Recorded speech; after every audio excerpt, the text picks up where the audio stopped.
Welcome to the care and keeping of your Neobladder. This is a patient insight webinar from the Bladder Cancer Advocacy Network. We'd like to thank the Estella Seattle Genetics Partnership, Bristol Myers Squibb, the EMD Serono Pfizer Partnership, Fairgene, Genentech, Janssen Oncology, Merck, and Photocure for their support of the Patient Insight webinar series. Bladder cancer will affect over 80,000 people every year, and of those 80,000 new cases, roughly 25,000 will be diagnosed with muscle-invasive bladder cancer. The bladder removal is a common treatment for muscle-invasive bladder cancer, and one of the diversion options after bladder removal is a neobladder. My name is Stephanie Chisholm, and I'm the Director of Education and Research at BCAN. I'm joined today by Dr. Sia Daneshmand from the University of Southern California and patient advocates Rick Bangs and Lydia Cervais. Welcome, everybody. It's nice to have you on with us. Thank you, Stephanie. I'd like to introduce Dr. Daneshmand first. He's going to kick off our program. Dr. Daneshmand earned his medical degree at the University of California, Davis, and completed his residency at the University of Southern California. He was recruited to USC Institute of Urology in 2010 as the Director of Urologic Oncology. His main interests include bladder cancer, advanced kidney cancer, and testicular cancer, and he has extensive experience in urinary diversion and reconstruction following surgical removal of the bladder. Rick Bangs is an active patient advocate with BCAN and serves on the SWOG Executive Advisory Committee. He's an IT and marketing professional and serves in several panels like the National Cancer Institute and the National Comprehensive Cancer Network Bladder and Penile Cancer Panel, and also the ASCO, American Society of Clinical Oncology Guideline Committee. He's a bladder and prostate cancer survivor, and in 2006 received his neobladder. And Lydia Cervais received her orthotopic neobladder in 2015. Since then, she's been a very active volunteer as a patient advocate working with BCAN Survivor to Survivor program and Immerman Angels. In 2017, she founded the Neobladder Support Group and created a forum and provides support for individuals who have had neobladder surgery and their caregivers. We're really thrilled to have everybody here. Dr. Daneshmand, I'm going to turn it over to you. Great, thank you, Stephanie. So I will be speaking first. I'll take about 15 minutes to talk about urinary diversion, mostly at USC, my views and some of the data that's out there, so that I'll try to keep it brief. I will not go into detail in any of the slides, but they will be available for review later. So at USC, when we see patients, every patient undergoing radical cystectomy is at least considered for an orthotopic diversion. By the way, just the term orthotopic diversion means, orthotopic means in the same place. It basically refers to a neobladder. There are some contraindications, and we'll go through this. Next slide. So this is a large database that looks at the likelihood of patients receiving continent diversion. This is, again, a nationwide database.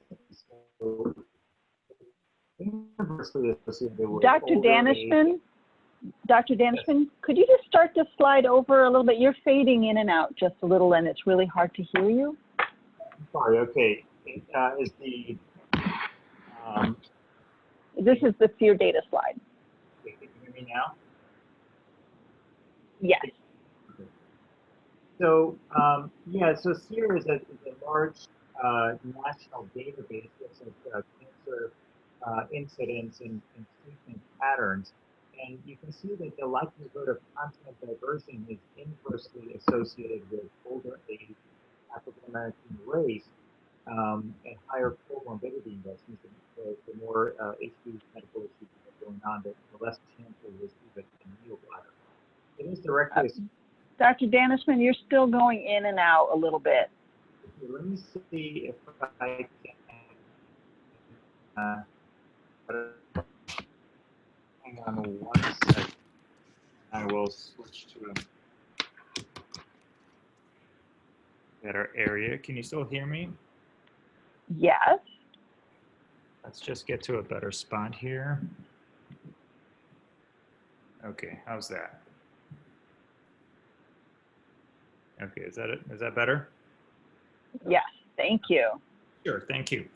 So uh, so the chance of you receiving a neobladder is higher if you're male, higher educational level because you're doing your research, and year of surgery, and whether this is done at an academic center and a National Cancer Institute designated cancer center, and of course high volume providers who do more of this surgery. Next slide.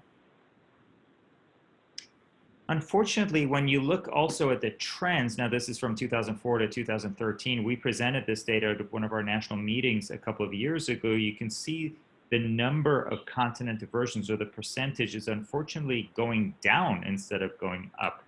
There are numerous reasons for this, most of which are guesses. But if you see the last one from 2004, about 17.6% of patients received a neobladder, and in 2013, only 11.8%. This is national data. So looking across the US, it looks very, very different at USC, where 80% of patients, 75 to 80% of patients are receiving neobladders. So next slide. What are the actual contraindications? What are the reasons we cannot do a neobladder? If you have bad renal function, kidney function, you can just go through that, Stephanie, one by one. If you have liver disease, compromised intestinal function, if you have cancer right at the urethral margin where we take the bladder, if there's some mental impairment or some issues with hand function, or pre-existing incontinence, we're not going to make that better with a neobladder. Usually that gets worse. Next slide. Next one. And radiation is definitely increases our complication rates. But one thing that's important is that age is not a contraindication, at least not at USC. Next. So what are the factors that influence choice? Surgical training, where your surgeon trained, and the influences of their mentors. Most urology residents who are graduating from their training programs don't get enough experience doing neobladders. So it's important to know where you're at and what you're being offered based on the conversation. So in 2003, again, this is old data, but it hasn't really changed much. Graduating chief residents performed a median of only 3 continent diversions. That's just not enough. Our graduating chief residents each get probably 30 to 40 neobladders. So you can see the differences here. When they get out, their views on doing these are going to be very, very different. And only 30% of the programs are performing more than 20 urinary diversions during their training. And of course, management of complications is key. The more experience you have, the more you know how to manage these complications. Next slide. So I looked at what about patient choice? You give them the 3 options. How many times are patients actually choosing their own? I looked at this a while ago. These were my own patients. There were 149 patients eligible for continent urinary diversion. There were only 9 patients, or 6%, who chose to undergo an incontinent urinary diversion, so meaning an ileal conduit for personal reasons. Meaning we offered them a neobladder, but they preferred to have an ileal conduit for personal reasons. And this makes sense to us, but again, it all depends on how you present the options to the patient. So, our view is that proper patient selection, thorough, standardized preoperative counseling can result in a higher rate of continent urinary diversion. I go back and forth again between the words orthotopic neobladder, continent urinary diversion, which also includes the continent cutaneous diversion, the diversion that you catheterize through the belly button or other cutaneous stoma there on the skin. Next. So what are the reasons not to perform continent diversions? These are quotes used from what I've heard over the years. The patient is too old. Again, I told you age in and of itself is not a contraindication. Neobladders have more complication rates. Not true, at least not in our center and not at many other centers. So it depends on where you're talking about. You will be leaking. The answer is yes, you will, but depends again on how much and where and how. And I think you need to quantify that. You'll have more infections with a neobladder. Maybe true in the first 30 days. Those are treated with antibiotics, and certainly long-term, you don't have more infections than you do with the other types of diversion. You need to catheterize yourself. True, but again, you need to quantify that. Only 15% of male patients will need to cath themselves, and we'll get into this a little bit later. An ileal conduit is simpler and much shorter operation. Well, it is simpler, but again, for whom? Much shorter, well, at our center, it's only about 40 minutes shorter because we just do so many neobladders, but that may not be true at other centers. Next slide. Complications, again, many are worried that if they have a neobladder, there are more complications. There are a number of publications showing early complications are actually not increased in continent diversion, yet it's probably the #1 reason cited to patients not to perform a continent diversion. Next slide. How about time and cost? It does definitely require more surgeon time in the operating and during the follow-up period. There's lots more sort of discussion about what needs to be done. There's very poor reimbursement to the surgeons. So there's a financial disincentive for urologists to perform these more complicated procedures. So, you know, at the end of the day, surgeons are also motivated by certain financial incentives as well. And if the patient doesn't care, well, the surgeon's going to choose the simpler one. Patient wanted an ileal conduit. I think we went through that. While there may be not a consensus on improved quality of life, many patients and providers still consider continent diversion to be at least the more attractive option in many of the quality of life studies. And many patients, this is a very important point, many patients will actually avoid a cystectomy altogether because they've been told they need a stoma and they don't want to live with a stoma. So then they'll avoid the cystectomy, and unfortunately their disease progresses. Next slide. So on the topic of continence in orthotopic urinary diversion in the elderly, we looked at this in older patients, looking at daytime continence. Don't worry about the numbers, but just to show the bold here, there's no significant association between age and daytime continence. And next slide. And also, when you look at nighttime continence, this is again male patients, there was no significant association again between age and nighttime continence. So our older patients are doing the same as our younger patients in terms of leakage. So again, there's this notion that older patients will not be as continent. That's just not true. This is hot off the press. We just presented this at one of our meetings and are sending it to our next meeting. This again, don't worry about so much about the graph, but you could just see they look the same. This is long-term kidney function in patients who have slightly impaired kidney function already, who are often not offered a continent diversion. CKD stands for chronic kidney disease. So in patients with chronic kidney disease stage 3 who underwent a neobladder with us, they seem to have the comparable long-term renal function to those who had normal renal function. So we think that neobladder is a safe option in patients who have mildly impaired renal function as well. And we have the data to prove it. Next. The most common type is Studer and the Hautman pouch. You may have heard these names, but I'll just very briefly go through the Studer pouch. These are some surgical pictures. So if you're squeamish, you may not want to see this. There's a schematic up there. We take a overall a 60 centimeter segment of the intestine. We lay it out like this. Next. And then we open it just like that. We isolate it from the rest of the intestinal tract. We open it. Next slide. And we sew the middle of it, and then we fold it in order to make a pouch out of this, or something close to a bladder. Next slide. And then we connect it to the urethra, and we then connect, if you can see on the top right there, we connect the ureters. Those are the tubes from the kidneys. We connect it to this little limb or the chimney that leads to the neobladder, the reservoir. So that's how it's made. That's what it looks like in the operating room, just in case you wondered. And this thing expands. This thing will stretch. Next slide. So here's the sutures that are connecting it down towards the urethra, and there's a schematic of how that's done. The sutures are connecting the neobladder to the urethra, and the sphincter mechanism, the control mechanism, is of course on the urethra, not on the neobladder. Next slide. So what about selection? Let's talk a little bit about continence, complications, and reoperation rates. Next slide. So here's the truth. We have one of the largest experience with neobladders. Between 2000 and 2014, we had 1,545 patients who had undergone a radical cystectomy. We've done over 2,000 neobladders at USC. We gave questionnaires to all the patients. There were 153 male patients with 284 pad usage questionnaires that were collected. So some patients filled out more than one. Next slide. And this is the questionnaire we gave them, looking at what kind of pad they use. This is very detailed. Is it wet? Is it slightly wet? Is it soaked?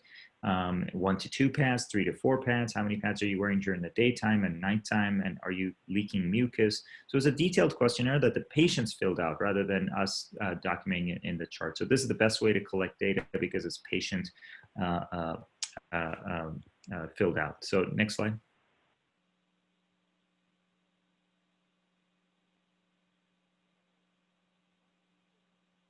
Okay, and here's the graph. Just look at the red bars there, and you can see at 3 months, 3 to 6 months, and 6 to 12 months, and even 12 to 18, that the red is daytime continence is steadily increasing from 50% to 90, close to 90% continence for the male patients.